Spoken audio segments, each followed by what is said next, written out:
ఇచ్చాపురంలో రణభేరి మోగించిన సామాజిక సాధికార యాత్ర. ఉత్సాహంగా పాల్గొన్న మంత్రులు బొత్స, ధర్మాన ప్రసాద్, మేరుగు నాగార్జున, ధర్మాన కృష్ణదాస్, సీదిరి అప్పలరాజు, పార్టీ నేత వైవి సుబ్బారెడ్డి.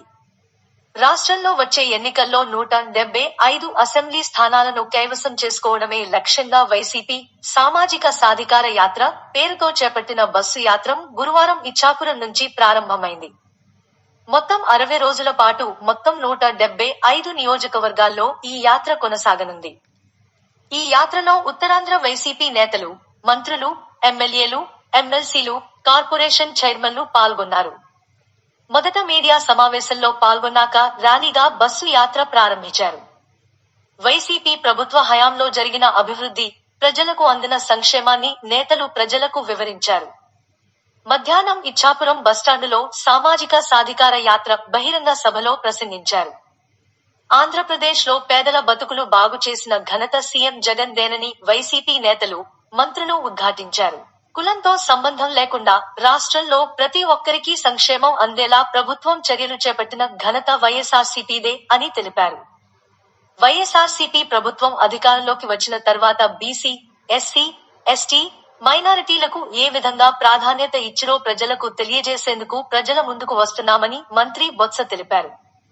అవినీతికి తావు లేకుండా ప్రతి ఇంటికి సంక్షేమ ఫలాలు అందాయని, విద్యారంగంలో సరికొత్త మార్పులకు శ్రీకారం చుట్టామని, నాడు నేడుతో విప్లవాత్మక మార్పులు తెచ్చామని ఉప ముఖ్యమంత్రి ధర్మా కృష్ణదాస్ అన్నారు.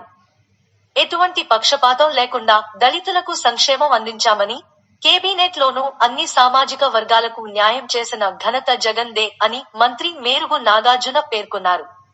దేశానికే ఆదర్శంగా ఆంధ్రప్రదేశ్ కొత్త ఒరవడి సృష్టించిన విధంగా పాలన అని ప్రస్తావించిన మంత్రి ధర్మాన, వినూత్న పాలనతో సమున్నత ఫలాలు అందుకునే విధంగా ఈ 4.5 పాలన చేశామని రెవెన్యూ శాఖామాత్యులు ధర్మాన ప్రసాదరావు అన్నారు.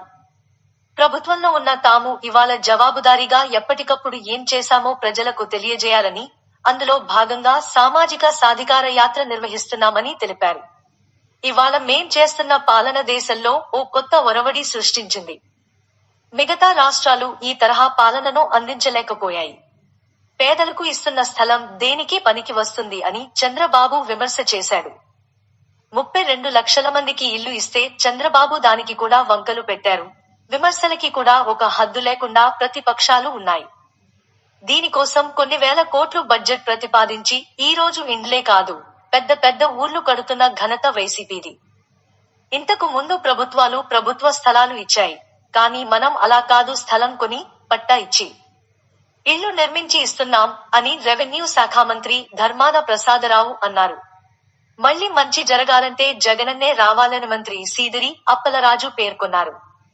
75 సంవత్సరాల స్వతంత్ర భారతదేశంలో బడుగు బలహీన వర్గాలైన ఎస్సీ, సెంట్, బీసీ, మైనారిటీ ప్రజలకి ఏదైనా మంచి జరిగింది అంటే అది వైసీపీ ప్రభుత్వంలోనే జరిగిందని మతీసు శాఖ మంత్రి సీదిరి అప్పలరాజు అన్నారు. ఎస్సీ, ఎస్టీలుగా ఎవరైనా పుట్టాలి అనుకుంటారా అని చంద్రబాబు అంటే, పీడిక రాజన్న దొర లాంటి ఎస్టీ నాయకుణ్ణి ఉప ముఖ్యమంత్రి చేసి తన పక్కన కుర్చీ వేసుకుని కూర్చోబెట్టిన నాయకుడు మన జగనన్న అని మంత్రి కొనియాడారు. నీ తోకలు కత్తిరిస్తాం, నీ తాట తీస్తాం అని చంద్రబాబు బీసీలని అవమానిస్తే వాళ్లందరికీ పదవులు ఇచ్చిన ఖ్యాతి వైఎస్ఆర్ సిపి పార్టీదే అని ఉద్ఘాటించారు. ఈ ప్రభుత్వంలో ప్రతి ఇంటికి కనీసం ₹1,00,000 సాయం అందించామని చెప్పారు. మళ్లీ మన వర్గాలకి మంచి జరగాలి అంటే అది వైసీపీ ప్రభుత్వం ద్వారానే సాధ్యమని, మళ్లీ వైసీపీనే గెలిపిద్దామని పిలుపునిచ్చారు.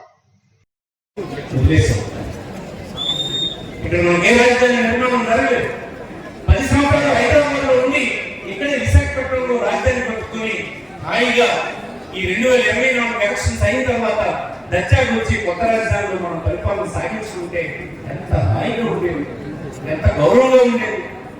నువ్వు చేసిన దొంగ పని వల్ల ఆనాడు అడవులు వచ్చేసిపోయి ఊరుకున్నా, వచ్చిన వెంటనే ప్రభుత్వ ధనాన్ని లాగేటువంటి పని ప్రారంభించావు. ఏంటి నువ్వు చేసిన పని ఏంటి? సీరియల్స్ అనేటువంటి కంపెనీతో నువ్వు చేసిన పని ఏంటి? ఇప్పుడు దబాయిస్తున్న రాష్ట్రం కోసం చంద్రబాబు నాయుడు గారు కష్టపడ్డారట. రాష్ట్రం కోసం కష్టపడ్డారా? ఏం జరిగిందనంటే సీరియల్స్ అనేటువంటి ఒక మల్టీనేషనల్ ఇంటర్నేషనల్ కంపెనీ ఉంటే ఆ కంపెనీతో అగ్రిమెంట్ అయినామని చెప్పి 230 కోట్ల రూపాయల ధనాన్ని ఈ రాష్ట్రం నుంచి ఆ కంపెనీకి చెల్లింపు జరిగితే ఆ చెల్లింపు సరిగా జరగలేదు అన్నటువంటి కేంద్ర ప్రభుత్వ సంస్థలు మనకు హెచ్చరిస్తే మన ఇన్వెస్టిగేటింగ్ ఏజెన్సీలు తర్వాత ఈ విషయాన్ని పట్టుకొని ఇన్వెస్టిగేట్ చేస్తే జర్మనీలో ఉన్న కంపెనీని అడిగితే ఆ కంపెనీ వాళ్ళు చెప్పారు, మీ రాష్ట్రానికి మాకు ఎలాంటి ఒప్పందము అండర్స్టాండింగ్ లేదు, ఆ డబ్బు మాకేమీ చాలలేదు అని చెప్పారు. ఈ డబ్బు చాలలేదు, ఎక్కడికి పోయింది ఆంధ్రప్రదేశ్ డబ్బు అనేటువంటి మళ్ళీ వెరిఫై చేస్తే అలాంటి పేరుతో రిజిస్టర్ అయినటువంటి రాష్ట్రంలో ఉండేటువంటి ఒక దొంగ సంస్థలు పేమెంట్ జరిగింది ఆంధ్రప్రదేశ్ నుంచి. వాళ్ళని ప్రశ్నిస్తే వాళ్ళ దగ్గర నుంచి 6 సెల్ కంపెనీలకి డబ్బు, సెల్ కంపెనీలకి తెలుసు ఊరికే కంపెనీలు ఉంటాయి డబ్బు డ్రా చేయడానికి దొంగెత్తులు వేసేటువంటి వాళ్ళు చేసే పనులు. అప్పుడు ఆ సెల్ కంపెనీలు పట్టుకోవడానికి మళ్ళీ మనం పోలీసు వెళ్ళి పట్టుకుంటే ఆ డబ్బు ఎవరు వచ్చింది ఎక్కడికి వెళ్ళింది అని అడిగితే చంద్రబాబు గారు పిఎంపి లోకేష్ పిఎంపి 32 లక్షల మందికి అటువంటి ముఖ్యమంత్రిని కాపాడడం కోసం బాధ్యత కూడా మనందరిది. అనేక మంది భక్తులు పెద్దలు వచ్చారు, అన్ని విషయాలు మీకు చెప్తారు. అందరూ ఒకటే లక్ష్యం, ఈ రాష్ట్ర విషయాల ప్రయోజనాల కోసం కలిసికట్టుగా మనలో మనకి సంస్థలు ఎప్పుడు ఉంటాయి. స్థానిక ఎన్నికలు వేరే, కానీ ఒక ఎమ్మెల్యే ఎన్నిక, ఒక ఎంపీ ఎన్నిక మన భావి తరాల భావి భవిష్యత్తు నిర్ణయించేది. దీనిలో అనవసరం లేనటువంటి మనందరూ కలయిక ఒక సమితి సంఘటన కుటుంబంగా మనందరం కలిసేసి జగన్ గారి ముఖ్యమంత్రి చేసేదానికి విద్యాపురం మొదటిసారిగా మళ్ళీ కాంగ్రెస్ వైఎస్ఆర్ పార్టీ జెండా ఎగరవేయాలని అందరికీ ఉదయపూర్వకంగా మీ అందరికీ ధన్యవాదాలు తెలియజేస్తారు. ఈ మాటలు తప్ప ఇదే మన ప్రతిపక్షమైనటువంటి టీడీపీ కార్యకర్తలు మన పార్టీ గురించి కానీ మన గురించి కానీ ఎక్కువ మాట చెప్పలేదు. రాజకీయాలలో పనిచేసినటువంటి వారి నిజాయితీని ప్రశ్నించే స్థితి కూడా ఈ రాష్ట్రంలో ఇప్పుడు లేదు. కింద స్థాయిలో అన్ని స్థాయిలో అవినీతిని పూర్తిగా నిర్మూలించే స్థితికి ఈ రాష్ట్రం దేశంలో జరుగుతుందని మీకు సందర్భంగా మనం చూస్తాం. ఎవరు బాధ్యత? అవినీతి ఉంటే రాష్ట్రంలో బాధ్యత లేదు, సామాన్యుడు. అవినీతి ఉంటే ఆత్మనిర్మాణం చంపుకుని జీవనం సాగించేటువంటి పరిస్థితులు రాష్ట్రంలో ఉండేది. ఈనాడు లేదు. ఏ ఒక్క వేవాడు తనకు ప్రభుత్వం ప్రకటించిన సంక్షేమ కార్యక్రమం అందుకోవడానికి ఎవరు తలంచక్కర్లేదు, ఎవరికి సలాం కొట్టక్కర్లేదు, ఎవరి వద్ద మోకరిల్లు అక్కర్లేదు. దర్జాగా ఆత్మగౌరవంతో అందుకునేటువంటి అవకాశం ఉంది. ఇది పరిపాలనలో గొప్ప తేడా మీకు సందర్భం. ఒక సంక్షేమ కార్యక్రమం ఇవ్వడం గొప్ప విషయమే, దాని అంతకంటే గొప్ప విషయం ఆత్మాభిమానాన్ని చంపుకోకుండా ఒక పేదవాడు తనకు గృహబలం లేదనో, మతబలం లేదనో, కండుబలం లేదనో, ధనబలం లేదనో, నన్ను నా గురించి ప్రశ్నించేవాడు ఎవరు లేరు అని చెప్పి ఆత్మనియతతో భయంతో దశగజలాడిపోయి జీవించాల్సినటువంటి అవసరం లేకుండా ఈ రాష్ట్ర 32 లక్షల మందికి అటువంటి ముఖ్యమంత్రిని కాపాడడం కోసం బాధ్యత కూడా మనందరిది. అనేక మంది భక్తులు పెద్దలు వచ్చారు, అన్ని విషయాలు మీకు చెప్తారు. అందరూ ఒకటే లక్ష్యం, ఈ రాష్ట్ర విషయాల ప్రయోజనాల కోసం కలిసికట్టుగా మనలో మనకి సంస్థలు ఎప్పుడు ఉంటాయి.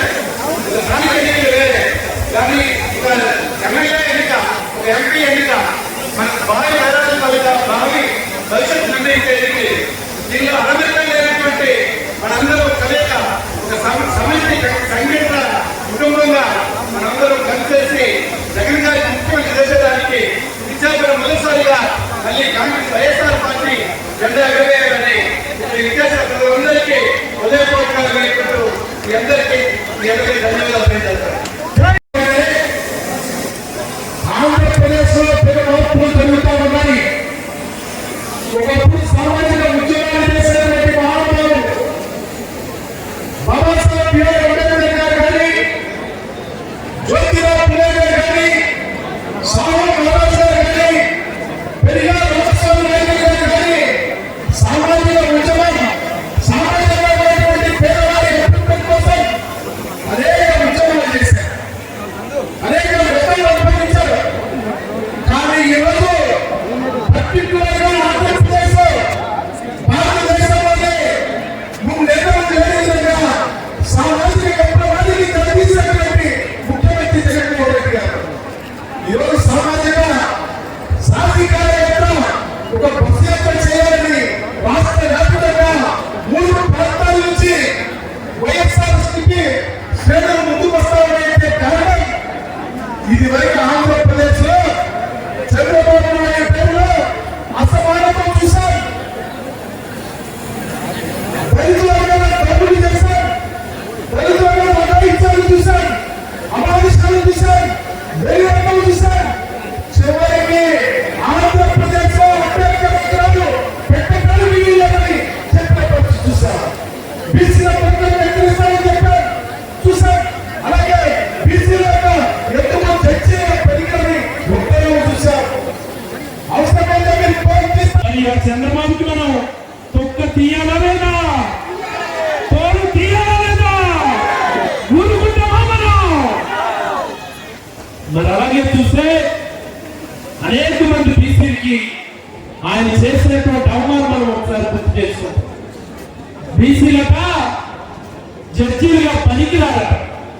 ఓ అబ్బాయి విన్నవాళ్ళు నేను వెళ్ళలేదు కదా, ఇది ఎవరో చెప్పలేదు, మరి చంద్రబాబు చెప్పాడు.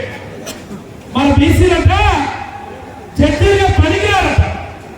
అలా చెప్పి కేంద్ర ప్రభుత్వానికి ఏమో లెటర్ రాశారు సుప్రీంకోర్టు చీఫ్ జస్టిస్ కి.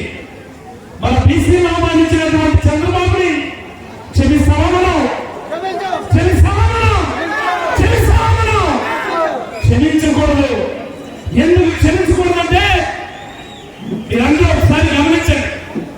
ఈ రోజు ప్రభుత్వ పాఠశాలలు కానీ, ప్రభుత్వ వైద్య సేవలు కానీ, గ్రామాల్లో మౌలిక వస్తువులు కానీ 75 సంవత్సరాల స్వాతంత్రం వస్తే జగన్మోహన్ రెడ్డి గారు కానీ నిజంగా ముఖ్యమంత్రి కాకపోయింటే ప్రభుత్వ స్కూళ్ళను మర్చిపోయారు, ప్రభుత్వ హాస్పిటల్ మర్చిపోయారు, పూర్తిగా ప్రభుత్వ ఆధ్వర్యంలో నడుస్తున్నటువంటి ప్రతి ఆర్గనైజేషన్ కూడా మర్చిపోయేటటువంటి స్థాయికి చంద్రబాబు తీసుకొని వచ్చారు. మీరందరూ ఒకసారి గమనించండి. ప్రభుత్వ స్కూళ్ళలో ఎవరు చదువుతారు? మనలాంటి పేదలే కదా, మనలాంటి పేదలే కదా, మన బీసీలే కదా, మన ఎస్సీలే కదా, మన ఎస్టీలే కదా ప్రభుత్వ స్కూళ్ళలో చదువుతారు. మరి ప్రభుత్వ హాస్పిటల్ కి మన పేదలే కదా వెళ్ళేది, మన బీసీలే కదా వెళ్ళేది, మన ఎస్సీ ఎస్టీ సోదరులే కదా వెళ్ళేది, మన మైనారిటీ సోదరులే కదా వెళ్ళేది, మన ఈబీసీ సోదరులే కదా వెళ్ళేది. మరి వాటి మీద నిజంగా మన బీసీ ఎస్సీ ఎస్టీ అంటే ప్రేమే ఉంటే చంద్రబాబు ఎందుకు ప్రభుత్వ స్కూళ్ళని ప్రైవేట్ పరం చేశాడు, ప్రభుత్వ హాస్పిటల్ నిర్వీర్యం చేశాడు, మన బీసీలు ఎందుకు అవమానించాడు, మన ఎస్సీలు ఎందుకు అవమానించాడు, మన ఎస్టీలు ఎందుకు అవమానించాడు?